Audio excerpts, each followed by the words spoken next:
Big பாஸ்ல தயவு செஞ்சு இந்த மாதிரி விஷயங்கள் பண்ணாதீங்க அப்படின்னா அது என்னென்ன சொல்வீங்க? இந்த லவ் பண்ண வைக்கிறது, இத பண்ணாதீங்க. இந்த ஒருத்தர் மேல ஒருத்தர் புரண்டு, புரோக்கர் வேலை பார்க்க ஆ வைக்கிறது. இது ஒருத்தர் மேல ஒருத்தர் விழுந்துலாம் இது பண்றாங்கல்ல, அதெல்லாம் பண்ணக்கூடாதுங்க. என்னங்க? அதெல்லாம் எதுக்குங்க பண்ணணும்?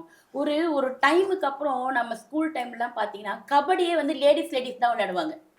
ஜென்ஸும் லேடீஸும் விளையாட மாட்டாங்க. ஏன்னா, கைப்படக்கூடாது, அது பண்ணக்கூடாது, இத பண்ணக்கூடாது, இறுக்கி பிடிக்கக்கூடாது. நம்ம உங்களுக்கு தெரியும்ல, நம்ம ஊர்லலாம் அப்படிதான்.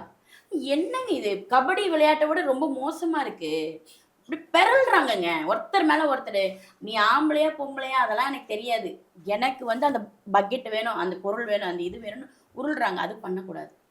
அதே மாரி ஒரு பிக் பாஸ் வந்து என்னன்னா, அந்த ஃபேமிலி, கூட்டு ஃபேமிலி எப்படி இருக்கணும்னு ஒரு காட்டுற ஒரு ஷோ.